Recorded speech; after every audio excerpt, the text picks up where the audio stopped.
नमस्कार दोस्तों, स्वागत है आप सभी का मेरे चैनल विज्ञान शास्त्र पर। मेरा नाम है नीलव।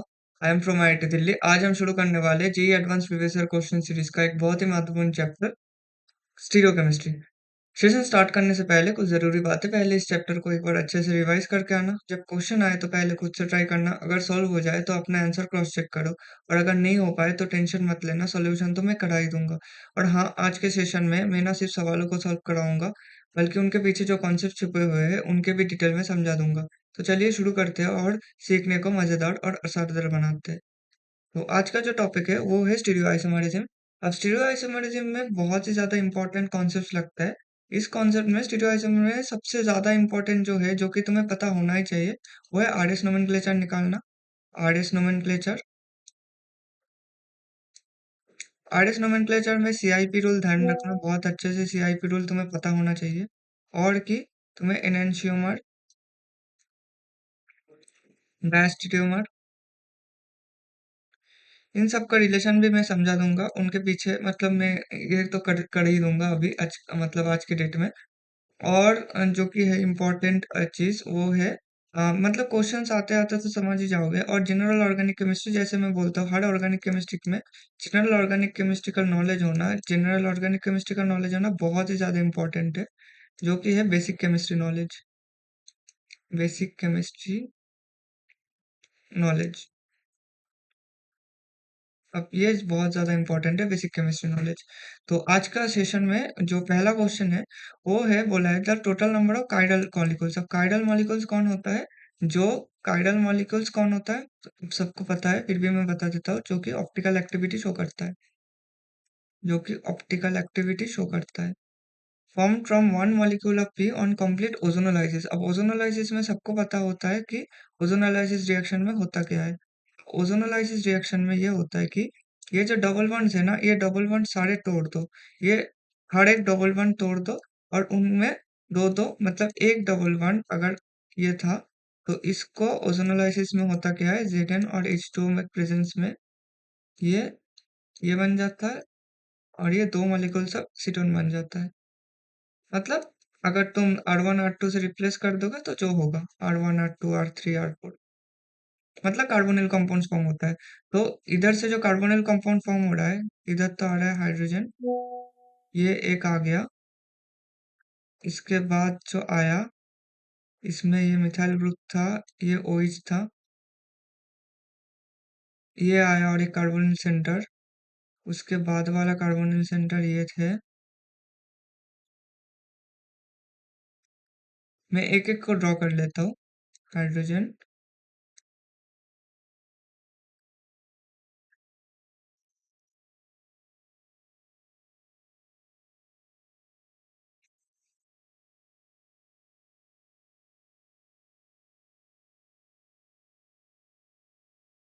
इसमें ऊपर OH है, पीछे मिथाइल है, इसमें इधर हाइड्रोजन है, और इधर मिथाइल है, और ये है, और ये तो हो गया। अब इधर है CH3 OH, CH3, ये एक, और एक आएगा ये। अब सीधी सी बात है, ये तो क्या है, ये तो कार्बोनिल कंपाउंड है, एसिटल्डिहाइड। एसिटल्डिहाइड ये तो ऑप्टिकल आइसोमरिज्म नहीं होगा, ये तो प्लेन ऑफ सिमेट्री इधर से इजीली पास कर जाता है, sp2 सेंटर है। तो ये क्या है? अब अगर मैं ऑप्टिकल आइसोमरिज्म चेक करूं, ऑप्टिकल आइसोमरिज्म चेक करने से ये तो ऑप्टिकली इनएक्टिव है। ऑप्टिकली इनएक्टिव, ऑप्टिकली इनएक्टिव क्यों है? क्योंकि इसमें प्लेन ऑफ सिमेट्री प्रेजेंट है, sp2 सेंटर की वजह से। sp2 सेंटर, sp2 सेंटर की वजह से प्लेनर है मॉलिक्यूल, प्लेनर मॉलिक्यूल है। और ये भी सेम है, ये भी प्लेनर मॉलिक्यूल है और एकाइडल है। अब अगर इसमें देखें, इसमें ना ये दोनों जो कंपाउंड्स है, ये दोनों सब्स्टिट्यूएंट्स तो सेम है, तो ये भी क्या है, एकाइडल। ये और ये मॉलिक्यूल तो सेम ही है, तो ये भी एकाइडल होगा।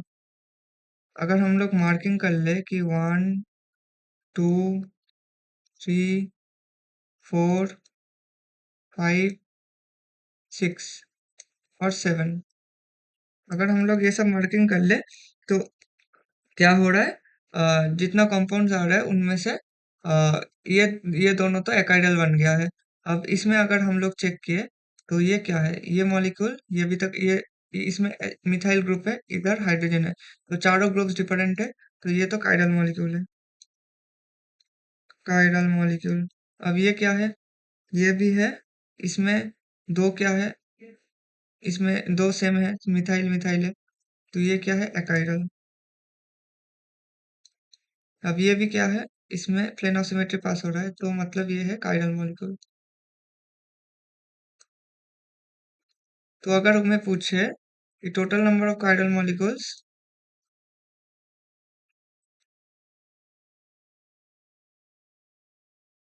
कुल कितना होगा, दो, तो इसका आंसर आ रहा है दो। अगर इधर पूछता, देखो ये जो दोनों कंपाउंड्स है ना, ये दोनों कंपाउंड सिमिलर है, अगर पूछता total number of different chiral molecules,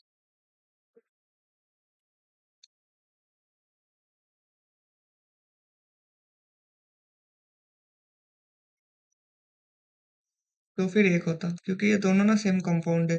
देखो, एक में एक एक कार्बन पे COMe है, ये भी COMe है, ये भी CHO है, CHO है, Me और OH। अगर हम लोगों को स्टीरियोआइसोमर मतलब विदाउट स्टीरियोआइसोमरिज्म कंसीडर करने बोला, विदाउट स्टीरियोआइसोमरिज्म, ऐसे तो ये एनैंशियोमर्स है, ये दोनों क्या है, एनैंशियोमर्स।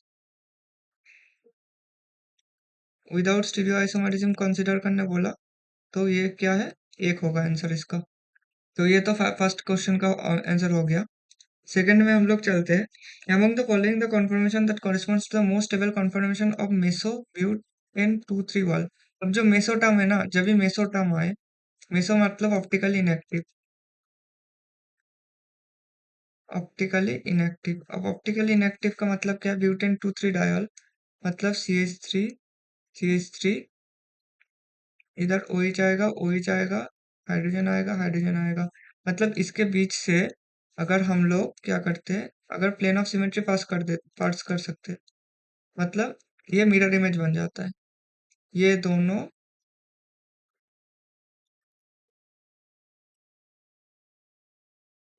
मिरर इमेज बन जाता है। मिरर इमेज बनने से क्या होता है, अब इसको, ये है meso compound, meso butane 2,3 dial, butane 2,3 dial.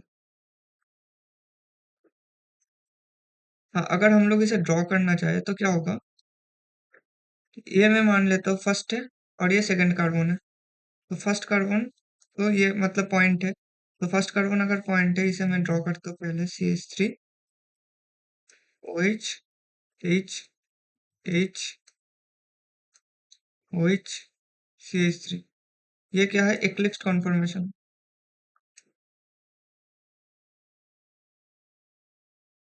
अब एक्लिप्स कॉन्फर्मेशन लीस्ट टेबल होता है। अब लीस्ट टेबल से हमें क्या जाना पड़ेगा, मोस्ट टेबल में। मोस्ट टेबल मतलब स्टैगर्ड कॉन्फर्मेशन। स्टैगर्ड कॉन्फर्मेशन के लिए क्या करना पड़ेगा, इस फर्स्ट कार्बन को मैं थोड़ा रोटेट करता हूँ 60 degree, rotation of carbon 1/60 degree, anti clockwise, anti clockwise, anti clockwise हम लोग घुमा देते हैं। ये रहा OH, ये रहा CH3, ये रहा हाइड्रोजन, और जो था, ये तो हाइड्रोजन था, इसमें OH था और इसमें मिथाइल था। अब देखो इसमें क्या हो रहा है, ये जो मैंने हाइड्रोजन बॉन्ड को खुल के रखा, इसका रीजन है क्योंकि इस वजह से जब ये गॉस फॉर्म में आता है, गॉसियन फॉर्म में आता है, तो इसमें इंट्रामॉलिक्यूलर इंट्रामॉलिक्यूलर हाइड्रोजन बॉन्डिंग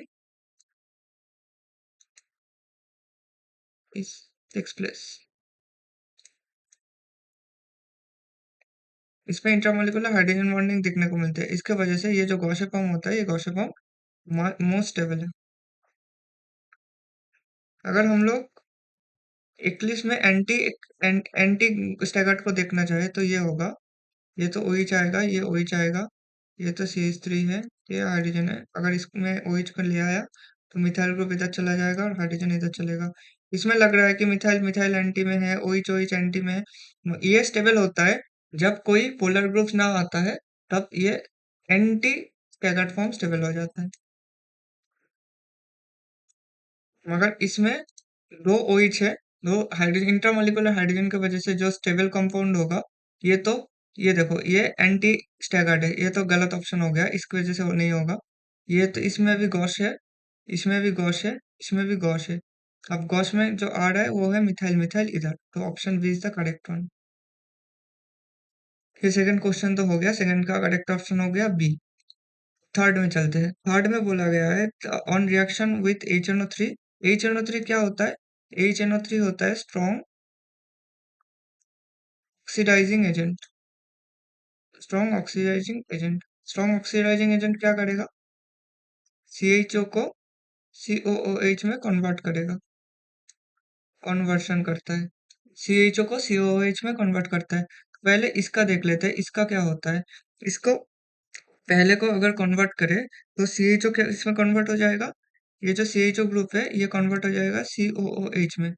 तो ये रहेगा पूरा सेम टू सेम रहेगा CH2OH, सिर्फ ऊपर वाला कन्वर्ट हो जाएगा COOH है, बाकी वाला नीचे वाला सेम ही रहेगा, मैं ड्रॉ नहीं कर रहा हूँ। OH OH OH। अब ये जो जो कार्बन है इसमें क्या बैठेगा? हाइड्रोजन तो लगा ही हुआ है। अब इसको हम लोग हर एक को कर लेते हैं। अब बोला गया था compounds which on reaction with HNO3 will give the product having degree of rotation -52.7 degree. मतलब क्या बोल रहा है? इसका जो रोटेशन है, इसका रोटेशन है +52.7 डिग्री। अब आंसर में क्या चाहे? -52.7 डिग्री।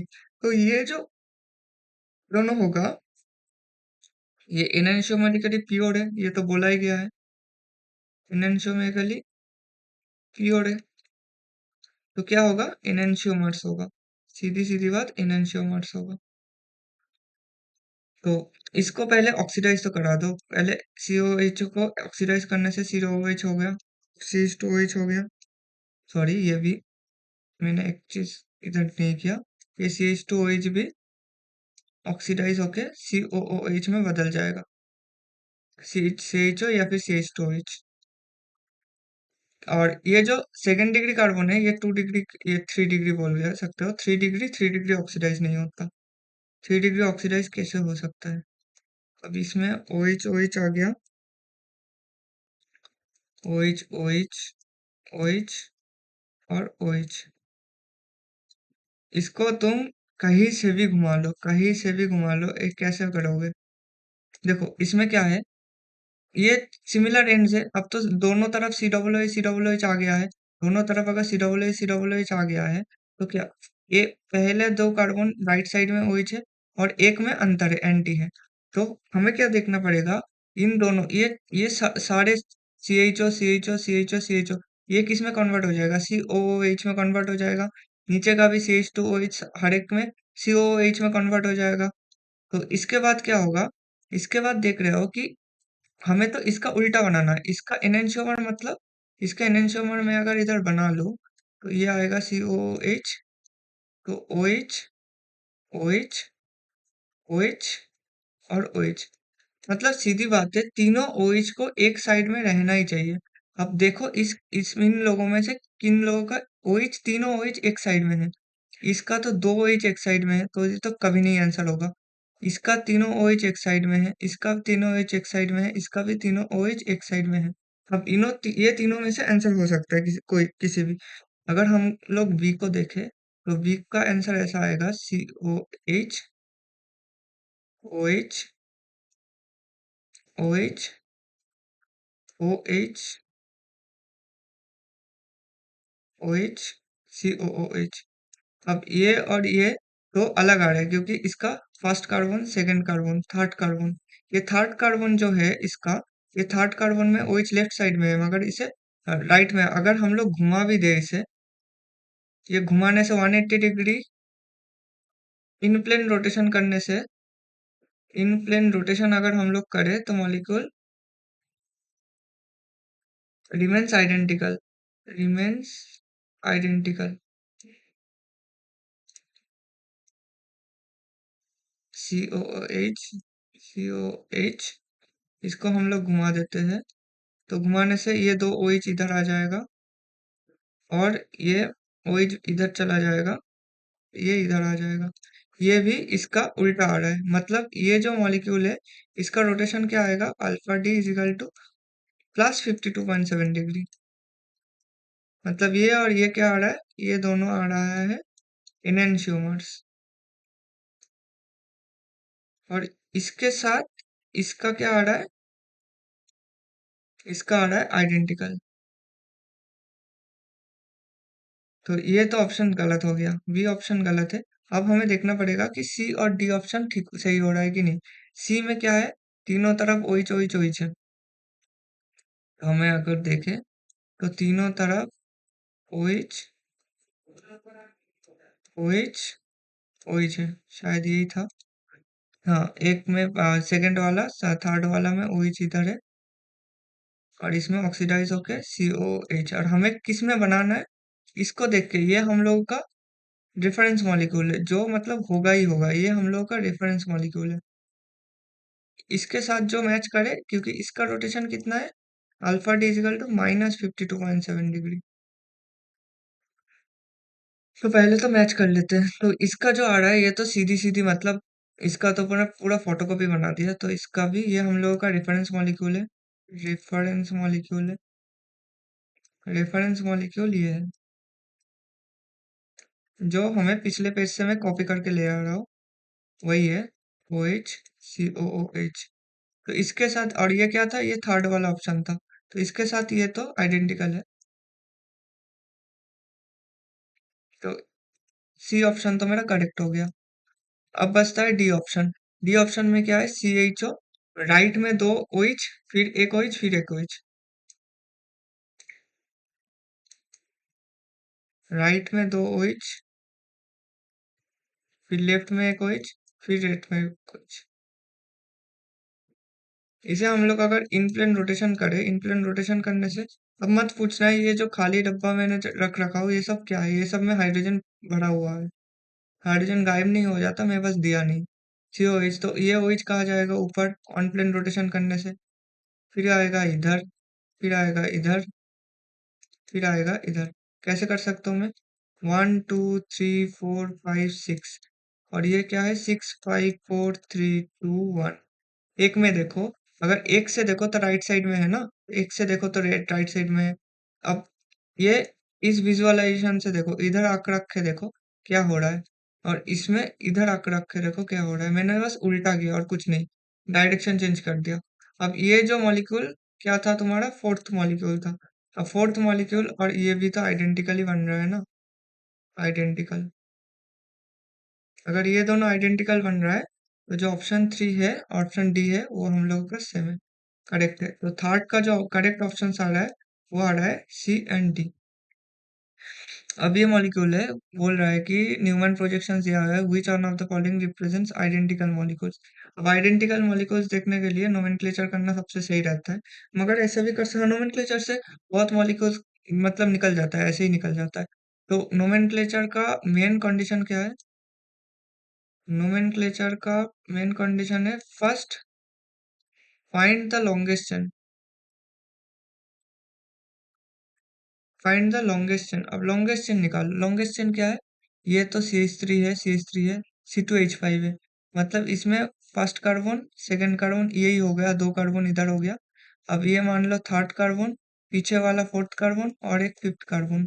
तो पहले से जो P मॉलिक्यूल है, P मॉलिक्यूल का जो आ रहा है, P का वो आ रहा है। अब OH कौन से कार्बन पे है, OH जुड़ा हुआ है फोर्थ पे, तो फोर्थ पे OH है। या फिर तुम बोल सकते हो फोर मतलब उल्टा दिख से देखो, मतलब इस तरफ से वन फास्ट मार्किंग करो, तो सेकंड पे ऑल है, मतलब टू, मैं उल्टा ही कर देता हूँ, आसानी हो जाएगा। इधर से वन पकड़ो, 1 2 3 4 5, मतलब दो में एक मिथाइल है, 2 3 3 ट्राई मिथाइल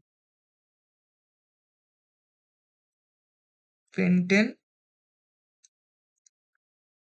टू ऑल, ये तो P हो गया। अब क्यू में मार्किंग किस तरफ से करो, क्यू में भी मार्किंग करो कि OH इस तरफ से आ जाए, तो 1 2 3 4 5, टू में सेकंड में क्या, इस क्यू में क्या आ रहा है, सेकंड पोजीशन में दो मिथाइल है, two two dimethyl. Fourth में इथाइल आएगा, फोर्थ में इथाइल आएगा, पेंटेन टू ऑल। अब इथाइल इधर जाएगा, मिथाइल इधर जाएगा, ये देख लेना। ये तो मैं अभी बस ऑप्शंस के लिए बोल रहा हूँ। करेक्ट ऑप्शन ये है फर्स्ट, पहले तुम्हें नोमेनक्लेचर जब होता है, नोमेनक्लेचर में पहले लिखा जाता है इथाइल को, क्योंकि ई आगे आता है, इथाइल आगे आता है, फिर लगता है मिथाइल। अब ये मैं किस लिए कर रहा हूँ, ये मैं कर रहा हूँ बस ऑप्शन चेक करने के लिए, करेक्ट नोमेनक्लेचर नहीं है। अब आता है आर पे। आर में क्या होगा, C2H5, C2H5 इधर बैठा हुआ है, फिर आता है, तो इसको हम लोग अगर मार्क कर ले, 1 2, ये आ गया 3, ये आ गया 4, ये आ गया 5। तो इसमें तो कुछ अलग ही है। अगर उल्टा मार्क कर सकते हैं हम लोग, उल्टा मार्क कर सकते हैं, पेंटेन टू ऑल को रहने देते हैं एक साथ। तो इस तरफ से करते हैं, 1 2 3 4 5। तो पेंटेन में तो फर्स्ट कार्बन में सेकंड में एक ही मिथाइल है, तो टू मिथाइल, क्यों में टू मिथाइल आ रहा है, टू मिथाइल सेकंड पोजीशन में मिथाइल आ गया, और थर्ड पोजीशन में इथाइल आ गया, third ethyl, pentane two all.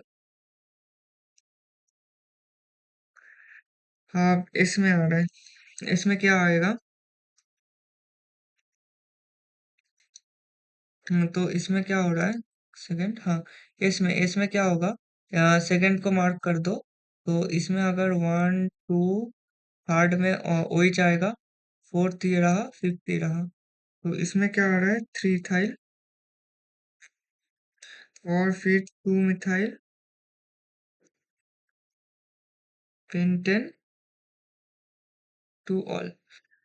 शायद मैंने कुछ गलत किया इसमें, हाँ इसमें ही गलत हुआ, सेकंड में।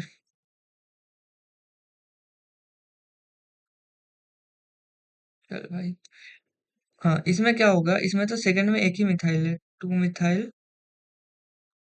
अब थर्ड में देखो, थर्ड में एक इथाइल है, थर्ड में एक इथाइल है, पेंटेन टू ऑल। हाँ ये सही आ रहा है, थ्री इथाइल। हाँ इसमें सेकंड पोजीशन में मिथाइल ग्रुप है, इसमें भी सेकंड पोजीशन में, मगर इसमें क्या आ रहा है, हाँ इसमें थर्ड पोजीशन में इथाइल है, और इसमें थर्ड पोजीशन में इथाइल आ रहा है। तो आंसर क्या आ रहा है, आंसर आ रहा है सी, Q and R। इसमें, सॉरी इसमें ना, इसमें पेंटेन में थ्री ऑल आ रहा है, हाँ ठीक है, पेंटेन में थ्री ऑल आ रहा है। तो जो करेक्ट ऑप्शन आ रहा है वो Q and R है। किस लिए, ये देखो, ये दोनों two methyl two methyl two methyl, three ethyl three ethyl three ethyl, मगर इसमें पेंटेन टू ऑल है, इसमें भी पेंटेन टू ऑल है, इसमें पेंटेन थ्री ऑल है। ये पहला वाला तो पहले ही बात हो गया, मतलब P किसी में भी नहीं होगा। अब इसमें Q and R is the correct option, तो फोर्थ का जो ऑप्शन है, सही ऑप्शन है, वो है सी। अब देखो, ये तो सबसे आसान क्वेश्चन है। The future position of D erythrose is shown below. अब डी एरिथ्रोस में क्या होगा, क्योंकि इधर राइट साइड में टॉप से, मतलब टॉप, ये ऑक्सीडाइजिंग एजेंट है, ऑक्सीडाइज्ड है, ये ऑक्सीडाइज्ड है, तो इसे टॉप में रखा जाता है। फिर तो 1 2 3 and 4, 1 2 3 4 में सेकंड पोजीशन में OH है, इसलिए डी। अब इसको अगर हम लोग सही से लिखे तो क्या होगा, इसको CHO ऐसे मान लो, CH2OH। अब ये राइट साइड में OH जाएगा, तो ये अबव द प्लेन OH आएगा, और इसमें भी राइट साइड में OH है, तो ये बिलो द प्लेन OH है। मैं सही से लिख देता हूँ,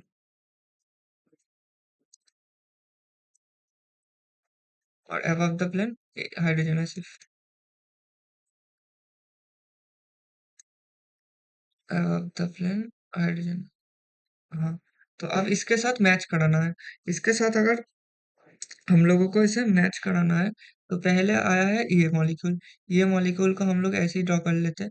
तो ये तो मतलब ये तो मुझे लिख रहा है सिमिलर मॉलिक्यूल है, सी सी सी, हाँ ये तो मतलब CHO है, OH अबव द प्लेन है, हाइड्रोजन अबव द प्लेन है, OH अबव द प्लेन है, हाइड्रोजन अबव द प्लेन है। तो ये तो हम लोगों का आइडेंटिकल आ गया। मतलब P का आएगा 2, मतलब ये तो घट घट गया। P का 2 आया, P का 2 आया, P का 2 आया। अब Q का 3 या 1 आ सकता है। ओ, दोनों तो ऑप्शन है। हाँ, अब Q का ऐसा है कि CHO, इसका देख रहा हो Q का, Q Q का ऐसा है कि CHO है, इधर CH2OH। अब इसमें क्या है, हाइड्रोजन है और OH बिलो द प्लेन है। अब इसको मैं सही से लिख देता हूँ। इस कार्बन को फ्लिप करोगे तो क्या होगा? ये मैंने कितना कार्बन सेंटर बना दिया। हाँ, इसे फ्लिप करोगे, इसे घुमाओगे तो OH जो अबव द प्लेन था वो अभी बिलो द प्लेन चला गया, और जो हाइड्रोजन बिलो द प्लेन था वो अभी अबव द प्लेन आ गया। आप चेक करोगे तो ये हाइड्रोजन तो सिमिलर अबव द प्लेन ही है, मगर ये OH और ये OH ऊपर नीचे हो गया, तो ये तो बन गया डायस्टेरोमर।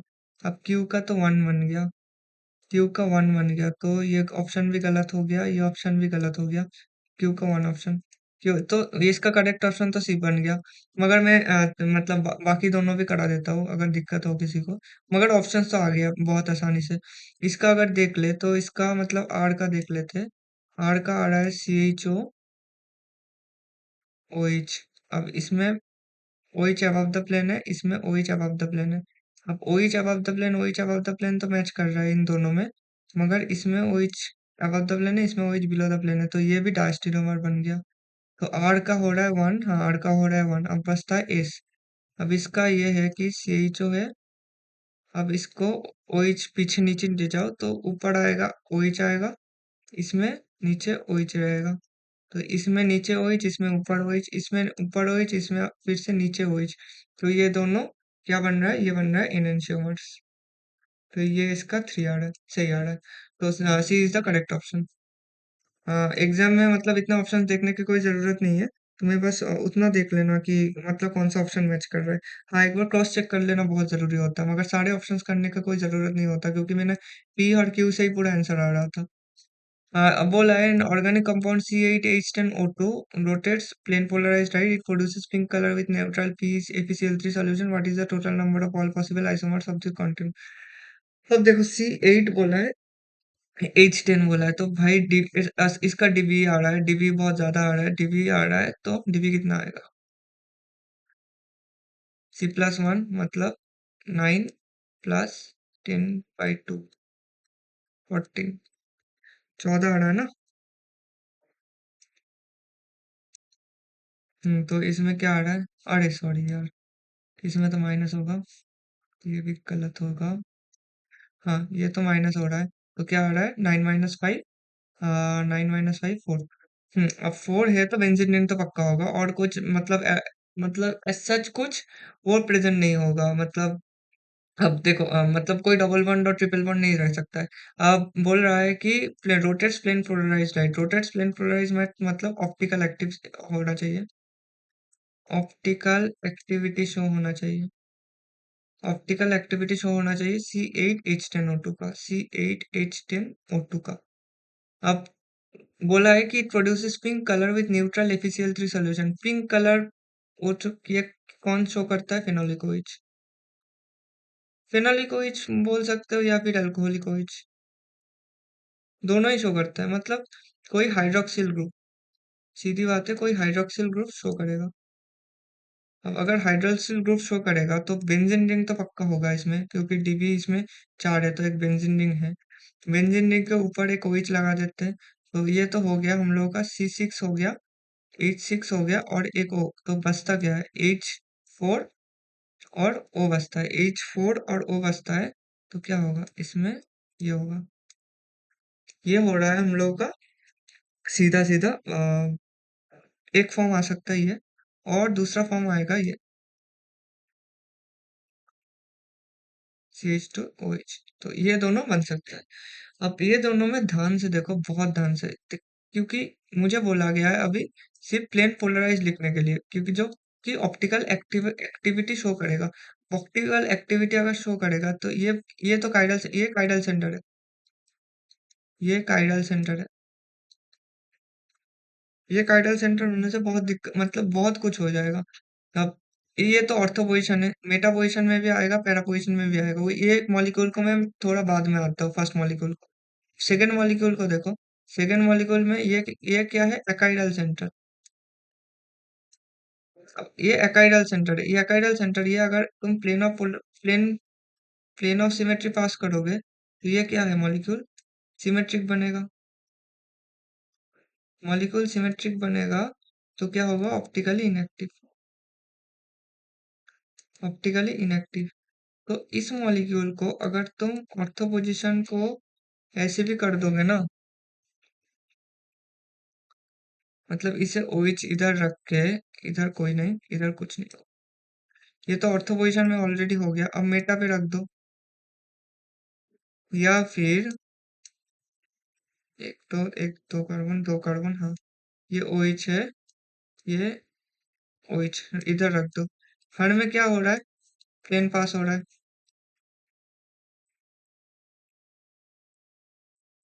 Plane of symmetry passes.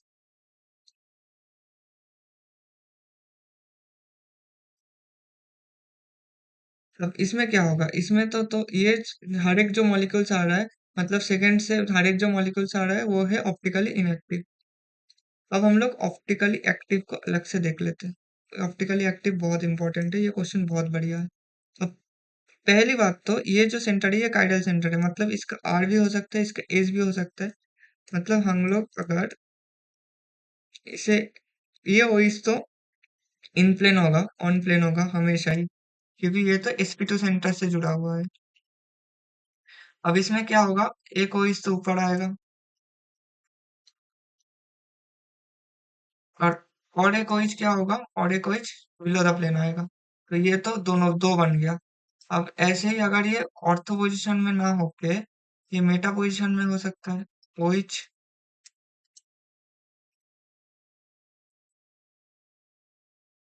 ये OH, ये आ गया दोनों। अब इसको हम लोग कर देते हैं, पैरा पोजीशन में भी हो सकता है ना, OH आ गया, OH, ये ये बिलो द प्लेन है, ये बिलो द प्लेन OH आ गया। तो ये हम लोगों का जो टोटल, बोल सकते हो कि टोटल जितने number of optically active compounds है, ये लोगों का जो हो रहा है, ये है ऑप्टिकली एक्टिव कंपाउंड्स।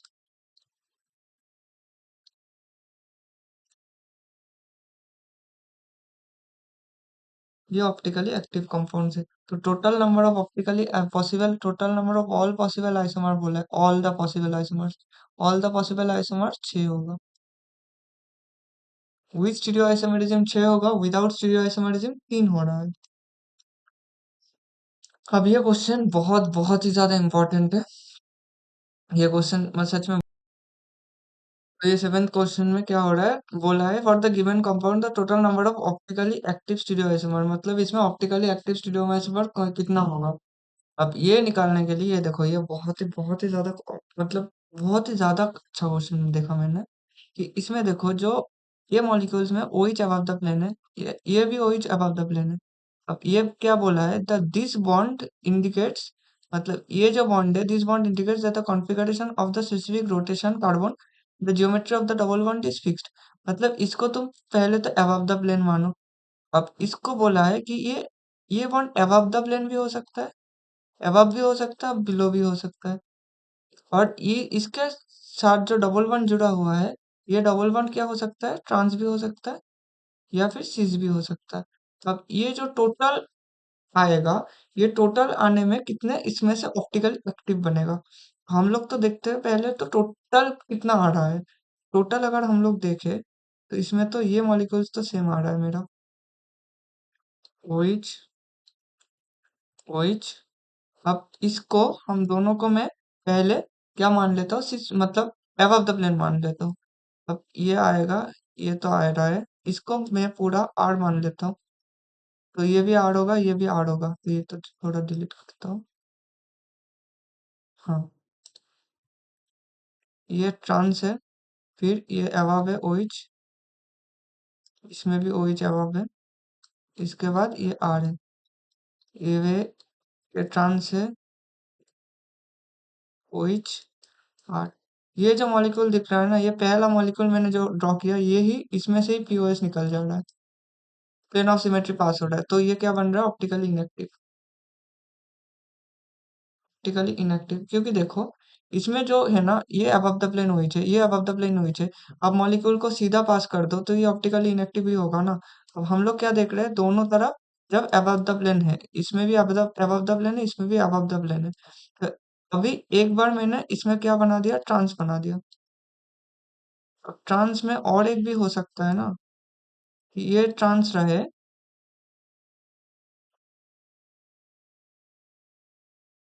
ये अबव द प्लेन ओइस था, ये आर ग्रुप था। इसमें हम लोग इस बार बिलो द प्लेन ओइच कर देते हैं। अब बिलो द प्लेन ओइच आ गया तो ये बन गया क्या, ऑप्टिकली एक्टिव। अब ये दोनों था क्या, ट्रांस के लिए, तो ट्रांस के लिए एक आ रहा है ऑप्टिकली एक्टिव। अगर ये जो मॉलिक्यूल ऑप्टिकली एक्टिव है, इस ट्रांस को मैं सिस में बदल दूं, सिस में बदल देने से क्या होगा, ये पूरा मॉलिक्यूल का स्ट्रक्चर ही चेंज हो जाएगा। ये ओइच था, ये ओइच था। अब ये तो ट्रांस है, ये तो फिक्स्ड है, ऊपर वाला तो मैं बदल नहीं सकता ना।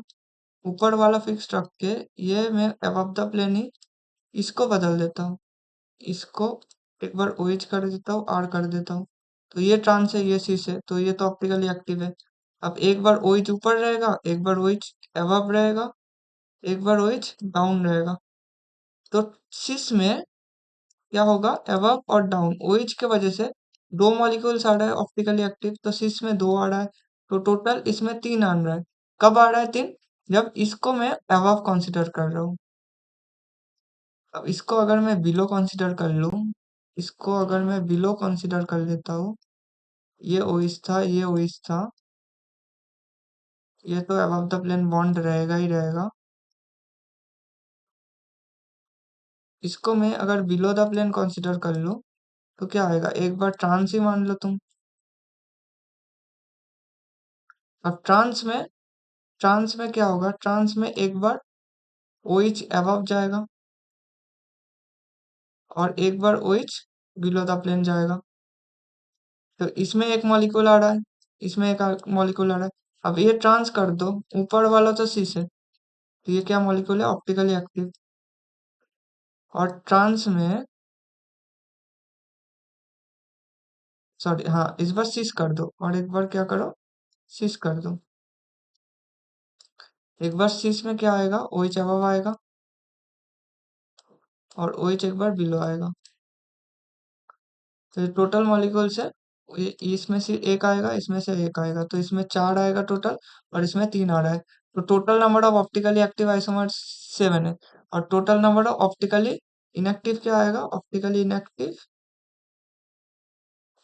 इनएक्टिव कितना आ रहा है, ऑप्टिकली इनएक्टिव आ रहा है एक, एक्टिव आ रहा है 7। तो टोटल आ रहा है, टोटल अगर मैं पूछ लूं, टोटल आएगा 8। तो इसका active isomers, active stereo isomers का कितना है, 7। तो 7 का आंसर भी 7 है। ये बढ़िया था। जो भी है, हाँ अभी 8th में बोला है, in the following monobromination reaction the total number of possible chiral products is. इसमें मोनोब्रोमिनेशन होगा, तो मोनोब्रोमिनेशन के लिए मैं इसे पहले मोनोब्रोमिनेशन कर लेता हूँ, हर एक सेंटर के ऊपर मैं पहले मोनोब्रोमिनेशन करता हूँ। तो पहले इस सेंटर से मैं स्टार्ट करता हूँ, इसे 1 2 3 4 5। अब अगर मैं मोनोब्रोमिनेशन करना स्टार्ट करूँ, पहले तो ये HBr कॉन्फर्म है ही है, CH3। पहले तो कितना टोटल नंबर कितना है, 5 है, पांचों में हो सकता है, पहले तो इसमें होगा CH2Br, CH2Br, ये नॉर्मल रहेगा, CH2 CH2 CH3। ये तो काइरल सेंटर बन गया ऑलरेडी। अब इसके साथ बोला है काइरल प्रोडक्ट मतलब जो क्या देखेगा, ऑप्टिकल एक्टिविटी शो करेगा, ऑप्टिकल एक्टिविटी शो हो रहा है। अब ऑप्टिकल एक्टिविटी कब शो हो रहा है, जिसमें पीओएस नहीं रहता या सेंटर ऑफ सिमेट्री नहीं रहता। अब इनको तो तुम्हें मालूम रहना चाहिए, क्योंकि तुम लोग जेई एडवांस वाले हो जी। अगर मैं जेई मेंस को बोलता तो मैं पीओएस सीओएस थोड़ा समझा देता, तुम जेई एडवांस वाले हो, मुझे ये सब चीजें समझाने की कोई जरूरत नहीं होगा। अब CH2Br इधर से कोई पीओएस बीओएस नहीं चल रहा है, तो ये काइडल मॉलिक्यूल है। अब ये तो पोजीशन तो हो गया, इसके बाद कौन सा आएगा? इसके बाद सेकंड कार्बन में करेंगे हम लोग। ये फर्स्ट कार्बन में था, ये फर्स्ट कार्बन में था। अब सेकंड कार्बन में ब्रोमिनेशन करोगे तो ये तो आ गया ब्रोमीन ब्रोमीन, ये CH3। अब ये CH2 CH2 CH3। तो ये ब्रोमीन ब्रोमीन सेम है। तो एक ये क्या बन गया? एकाइडल सेंटर। ये एकाइडल सेंटर बन गया। तो ये तो नहीं हुआ। तो अभी तक कितना मिला? एक मिला प्लस। इसके बाद हम लोग थर्ड कार्बन का करते हैं। थर्ड कार्बन पे अगर कर देते हैं HBr, ये थोड़ा गलत हो गया, H2 में। इसमें तो ब्रोमीन था, इसमें आएगा हाइड्रोजन। चलो कोई ना। CH2 CH3। अब नीचे क्या था? CH3 hydrogen. इधर ही मैंने एक एक्स्ट्रा हाइड्रोजन कर दी। चलो ऑपोजिट CH2 CH। हाँ जो भी है, तो ये भी बन रहा है हमारा काइडल। क्योंकि अगर इधर से प्लेन ऑफ सिमेट्री पास करने चाहोगे तो ये नहीं होगा, क्योंकि इस पे CH3 है, इस पे CH2 CH3 है। तो ये भी काइडल बन रहा है, तो और एक मॉलिक्यूल काइडल आ गया। इसके बाद थर्ड में अगर घुमा के भी करोगे, मतलब ये ब्रोमीन को इधर कर दोगे। मैं दूसरे कलर से दिखा देता हूँ। क्या ही कलर चुनता हूँ। इस ब्रोमीन एटम को इस ब्रोमीन को तुम घुमा के इधर कर दो और हाइड्रोजन को घुमा के इधर कर दो, तो भी क्या बन रहा है? तो भी मॉलिक्यूल काइडल बन रहा है। तो काइडल इस थर्ड कार्बन से कितना काइडल सेंटर मिल रहा है? थर्ड कार्बन से काइडल सेंटर मिल रहा है मेरा 2। तो इसलिए +2 हो गया। अब चलो बाद में जाते हैं। बाद में जाने से क्या होगा? CH3 अब फोर्थ कार्बन में करते हैं। अब CH3 Br हाइड्रोजन ये था। अब थर्ड कार्बन में कर लिया। अब फोर्थ कार्बन में, ये फोर्थ कार्बन है, ये थर्ड कार्बन था। फोर्थ कार्बन में करता हूँ मैं। टोटल 5 ही तो कार्बन है ना। फोर्थ कार्बन में एक बार मोनोब्रोमिनेशन किया। अब इस तो दो हो सकता है ना, एक बार ब्रोमीन राइट में होगा, एक बार जैसे मैं पिछले बार समझाया, एक बार ब्रोमीन लेफ्ट में होगा। Hydrogen CH2 hydrogen. अब इसमें क्या होगा? इसमें से तो तुम प्लेन ऑफ सिमेट्री पास कर सकते हो ना। इधर से POS आएगा, POS आएगा मतलब ये ऑप्टिकली इनएक्टिव बन गया। मगर इसमें से POS नहीं पास होगा, पास नहीं होगा, नो POS। तो ऑप्टिकली एक्टिव। इसमें से टोटल कितना मिला? एक मिला, एक ऑप्टिकली एक्टिव और एक ऑप्टिकली इनएक्टिव। तो एक ऑप्टिकली एक्टिव में कंसीडर करूंगा काइडल प्रोडक्ट जैसे। और लास्ट फिफ्थ कार्बन में अगर होगा तो ये मैं दिखा देता हूँ। CH3 Br CH2 ये थर्ड फोर्थ। अब फिफ्थ कार्बन में दो CH2 है और एक ब्रोमीन है। तो ये इसमें से जो आ रहा है, ये तो ये खुद तो एकाइडल है, ये खुद सेंटर एकाइडल है, ये एकाइडल सेंटर है, मगर ये सेंटर तो काइडल है ना। ये सेंटर काइरल बन रहा है, तो इसके वजह से क्या हो रहा है? एक मिल रहा है, इसके वजह से एक मिल रहा है। तो टोटल नंबर ऑफ स्टीरियोआइसोमर्स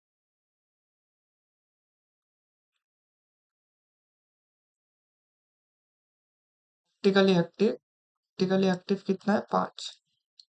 तो टोटल आ रहा है 5 मॉलिक्यूल जो कि ऑप्टिकली एक्टिव है। 5। एट्थ भी हो गया। अब बचता है शायद 2-3 क्वेश्चन बचता है, 4 क्वेश्चन बचता है। बोला गया है for invert sugar the correct statement are given specific rotations of plus sucrose plus maltose L minus glucose L fructose. ये थोड़ा बायोमोलिक्यूल्स का क्वेश्चन है, अगर इसको थोड़ा सा मतलब तुम्हें पता होना चाहिए कि ये इनवर्ट शुगर क्या है।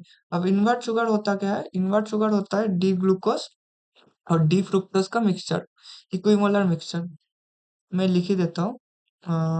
इनवर्ट शुगर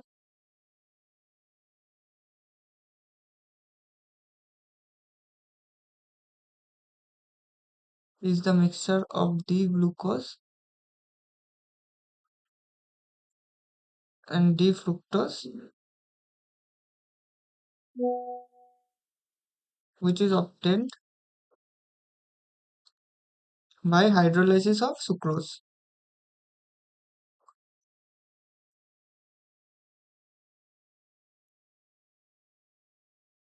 अब हाइड्रोलाइसिस ऑफ मेल्टस तो नहीं होगा, ये तो गलत हो गया।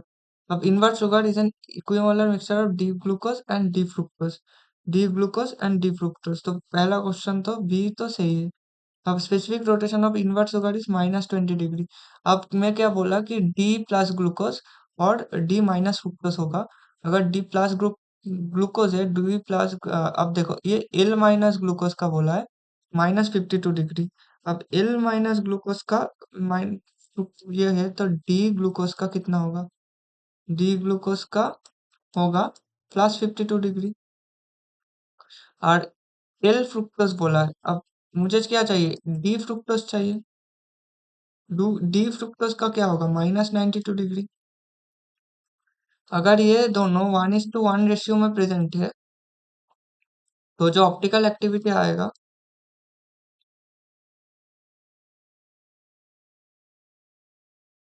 वो क्या आएगा? 52 डिग्री -92 डिग्री बाई 2, मतलब -40 डिग्री बाई 2, -20 डिग्री। तो ये आ रहा है मेरा ऑप्टिकल एक्टिविटी। अब इसके बाद क्या आ रहा है? On reaction with bromine water invert sugar forms saccharic acid as one of the product. अब जब तुम डी फ्रुक्टोज को, मतलब on reaction with bromine water, किसको ब्रोमीन वाटर से? इनवर्ट शुगर को। तो इनवर्ट शुगर को जब तुम ब्रोमीन वाटर से रिएक्ट करोगे, मैं बोल देता हूँ, जब तुम इनवर्ट शुगर को, मैं स्ट्रक्चर ड्रॉ कर लेता हूँ पहले। CHO CH2OH, इधर आएगा OH, इधर आएगा OH लेफ्ट साइड में, फिर OH राइट, फिर OH राइट। अब जब तुम ब्रोमीन वाटर दोगे, ब्रोमीन वाटर क्या करेगा? सिंपली एल्डिहाइड को ऑक्सीडाइज करेगा, ऑक्सीडाइज द एल्डिहाइड ग्रुप।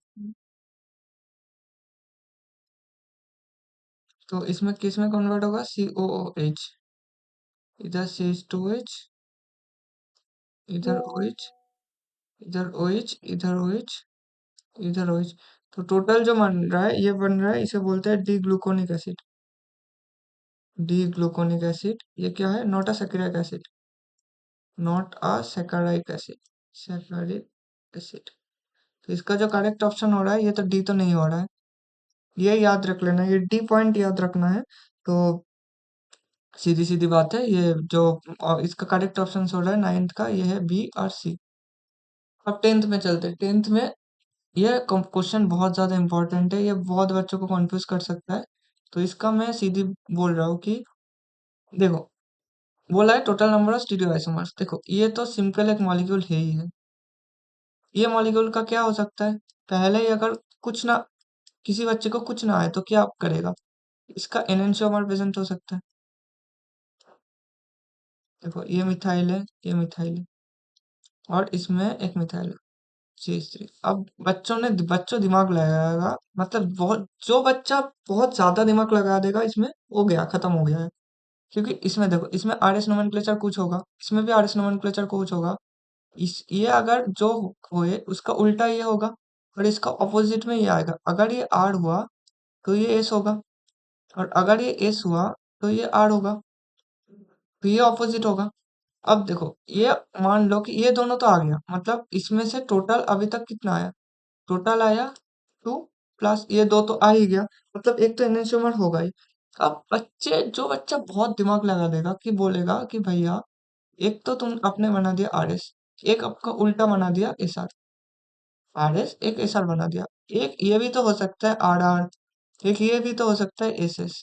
हाँ, अब ऐसा है कि तुम इसे मान लेते हो ये दोनों तो हो रहा है।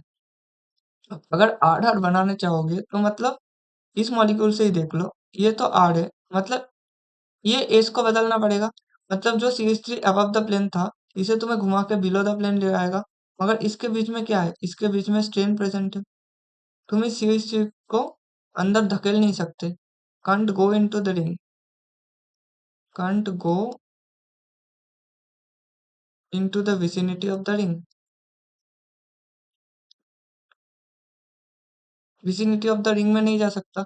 अब सेम बात है, ये आर है, इसको, इस CH3 को भी मैं, तुम अंदर नहीं ले जा सकते। इस आर को तुम एस में कन्वर्ट नहीं कर सकते, तो सीधा सीधा आर और एस एस पॉसिबल नहीं होगा, नॉट पॉसिबल।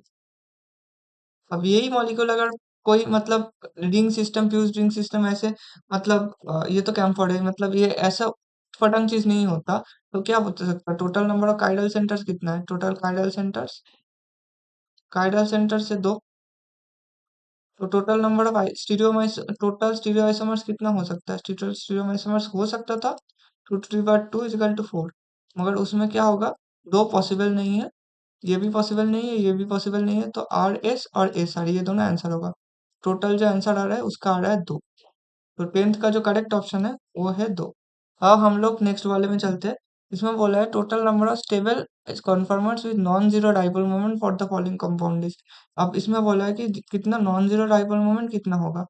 पहले तो इसके कंपाउंड को ड्रॉ कर लेते हैं, फिर उसके उसके साथ नॉन जीरो जितना भी आएगा वो निकाल लेंगे। तो इसे निकालने के लिए पहले इसको वो उसमें कन्वर्ट कर लेते हैं, न्यूमैन प्रोजेक्शन में कन्वर्ट कर लेते हैं। न्यूमैन प्रोजेक्शन में कन्वर्ट करोगे तो ये निकलेगा, ये मॉलिक्यूल तो CH3 है, Cl है, ब्रोमीन है, इसमें Cl नीचे आ रहा है, और CH3 जाएगा इधर और ब्रोमीन जाएगा इधर। ये तो गलत, ये तो कुछ नहीं है। ये भी नहीं है। तो इसको तुम ढंग से लिखोगे तो ये मॉलिक्यूल तो mu not equal to zero, ये तो भाई सीधी बात है, नॉन जीरो मॉलिक्यूल हो रहा है। अब ये जो आ रहा है ना, ये तो आ रहा है, ये तो एक्लिप्स कॉन्फॉर्मेशन है ना, एक्लिप्स्ड कॉन्फॉर्मेशन है।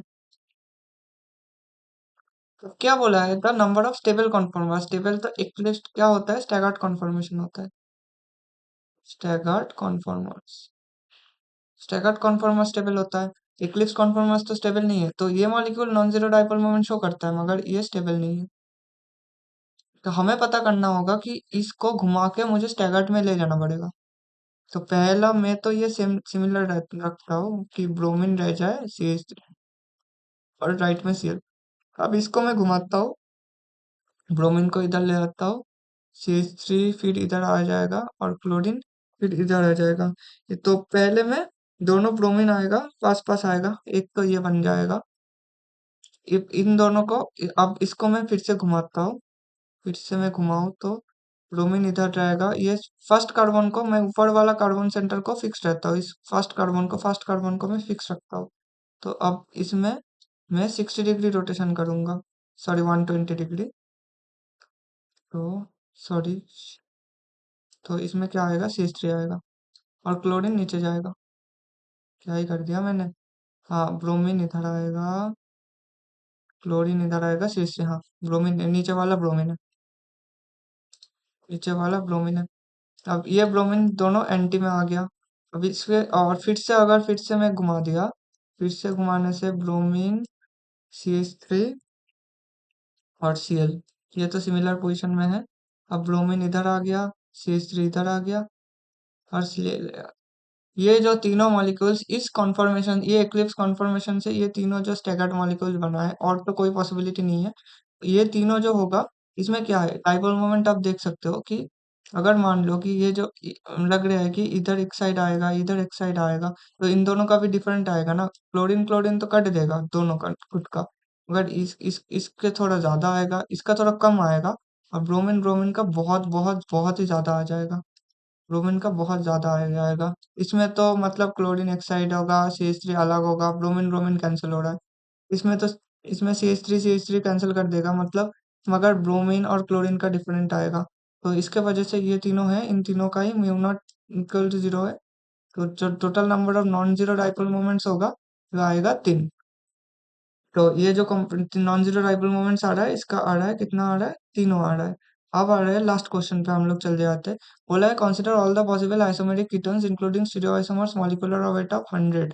All these isomers are independently reacted with NaBH4. Stereoisomers also reacted separately.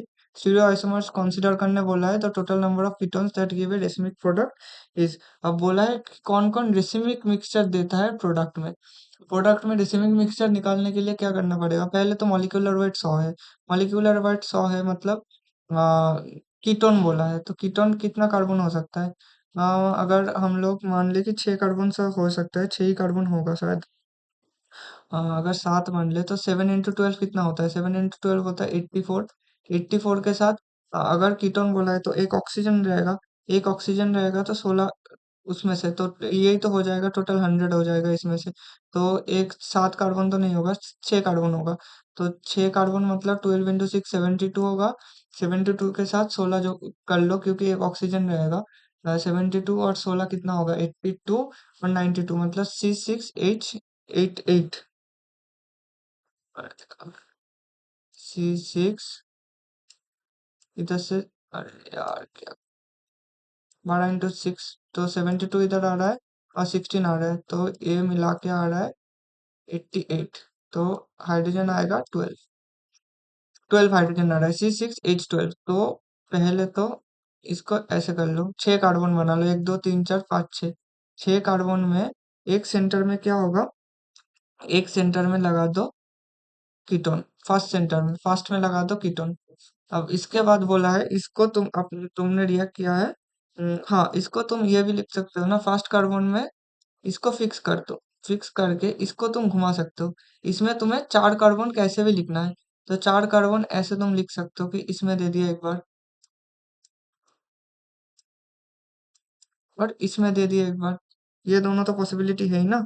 हाँ, ये दोनों तो कर सकते हो, मगर इसमें एक दिक्कत आ जाएगा। नहीं, ये तो हो सकता है ना, ये तो ऑब्वियसली हो सकता है।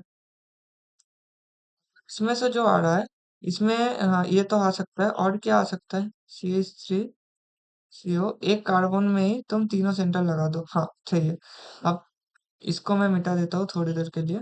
ये तो हो गया, कंपाउंड का फॉर्मूला हम लोगों ने निकाल लिया। C6H12O2, C6H12 oxygen. इसको हम लोग जब NaBH4 से ट्रीट करेंगे, NaBH4 से ट्रीट करेंगे तो ये क्या बनेगा? CH3OH। ये जो आर ग्रुप है, ये आर ग्रुप मतलब जो भी है, 1 2 3, हाँ 1 2 3, इसका आर भी बन सकता है या एच भी बन सकता है। वो तो ये दोनों इक्वल बनेगा। तो इसमें से जो आ रहा है, फर्स्ट से जो आ रहा है, फर्स्ट से क्या आएगा? रेसिड मिक्सर आएगा। रेसिमिक मिक्सचर आएगा। रेसिमिक मिक्सचर कभी पॉसिबल है? तभी पॉसिबल है जब में जिसमें एक काइडल सेंटर हो। एक काइडल सेंटर हो। अब इसमें जब आएगा, इसमें ये तो काइडल सेंटर नहीं है, ये अकाइडल सेंटर है, याद रखना, क्योंकि दो मिथाइल ग्रुप है। एकाइडल सेंटर है। ये अगर एकाइडल सेंटर हो गया तो ये भी क्या आएगा? ओ एच है, CH3 है। ये O H below the plane भी रह सकता है, अबव द प्लेन भी रह सकता है। इसका भी आर एस होगा, मतलब इस सेंटर का आर एस नोमेनक्लेचर हो सकता है। मतलब ये भी रेसिमिक मिक्सचर देगा। ये तो देगा रेसिमिक मिक्सचर, क्योंकि इसमें भी एक काइरल सेंटर प्रेजेंट है।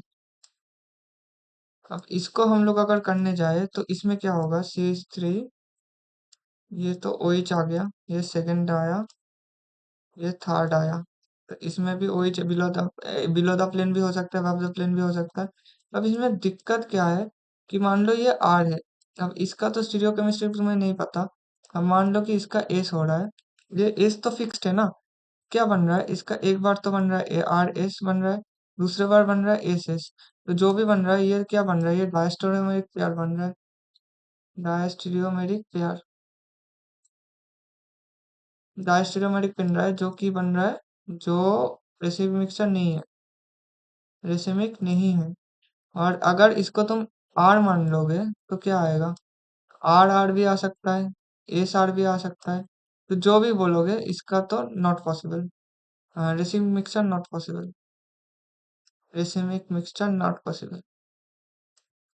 तो ये थर्ड तो नहीं देगा। अब फोर्थ में कर लेते हैं, फोर्थ में क्या होगा? फोर्थ में अगर देख ले तो ये भी सही है, CH3। ये OH बिलो द प्लेन भी रह सकता है, अबव द प्लेन भी रह सकता है। तो इसका भी रेसिमिक मिक्सचर देखने को मिलेगा, रेसिमिक मिक्सचर देखने को मिलेगा, रेसिमिक मिक्सचर देखने को मिल रहा है, सही है। तो इसमें से क्या आ रहा है? फर्स्ट, सेकंड और ये फोर्थ।